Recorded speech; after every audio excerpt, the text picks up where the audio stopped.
Hello students, I am your Hindi teacher from Saint Norbert Senior Secondary School, दम। आज हम कक्षा 10वीं के पाठ एक साखी का अध्ययन करेंगे, जिसके कवि हैं कबीर। ऐसी बाणी बोलिए मन का आपा खोई, अपना तन शीतल करे औरन को सुख हुई।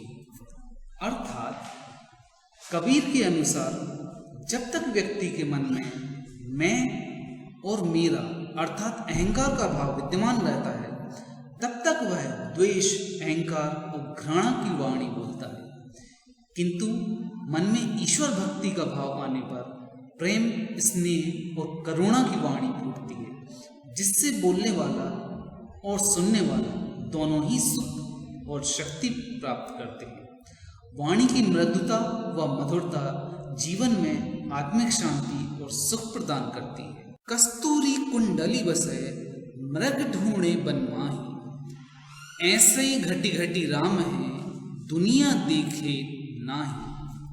अर्थात मनुष्य के घट में परमात्मा का वास है, अर्थात शक्ति का स्रोत हमारे भीतर है, पर इसका हमें ज्ञान नहीं है।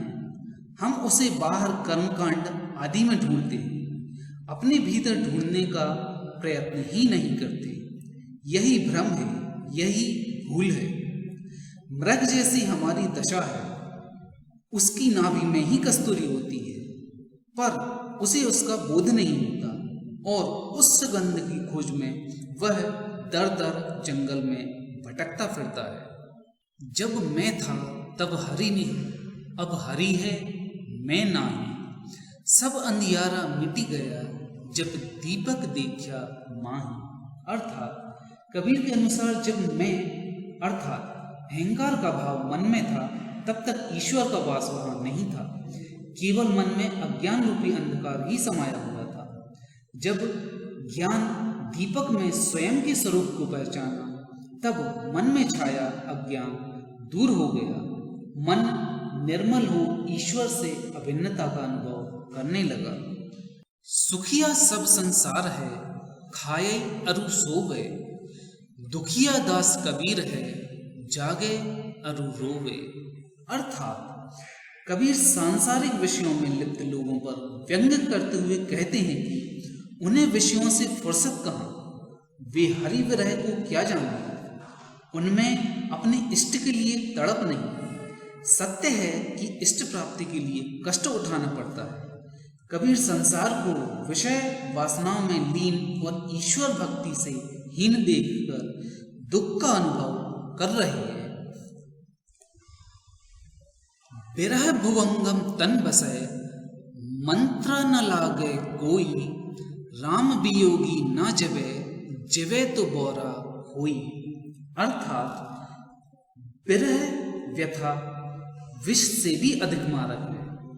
इस व्यथा का वर्णन शब्दों द्वारा व्यक्त नहीं किया जा सकता, यह केवल अनुभूति का विषय है। यहाँ सर्प और विष का उदाहरण देते हुए राम वियोगी की व्यथा का मार्मिक चित्रण किया गया है। कबीर के अनुसार विरह सर्प की भांति है। इस विरह रूपी सर्प का विष जब तन में व्याप्त हो जाता है, तब कोई भी मंत्र, झाड़ फूंक इस विषय में इंसान को बचा नहीं सकता। राम का वियोगी विरह व्यथा से जीता नहीं, अगर जीता है तो वह बावला अर्थात पागल समान हो जाता है। निंदक नीड़ा राखिए आंगणी कुटी बधाई, बिन सावण पानी मिना निर्मल करे सुभाई। अर्थात कबीर कहते हैं कि निंदक की उपेक्षा न करके उसे आदर सहित अपने आंगन में कुटी बनाकर अपने निकट स्थान देना चाहिए। उसके व्यंग बाणों से विचलित नहीं होना चाहिए। उससे लाभ यह होगा कि उसके द्वारा दिखाए गए दोषों को हम खोजकर समाप्त कर सकेंगे, जिससे हमारा हृदय निर्मल होगा। ठीक उसी प्रकार जैसे वस्त्र को साफ करने के लिए साबुन और पानी की आवश्यकता होती है, वैसे ही इनकी समालोचना हमारे स्वभाव की निर्मलता के लिए साबुन पानी का कार्य करेगी।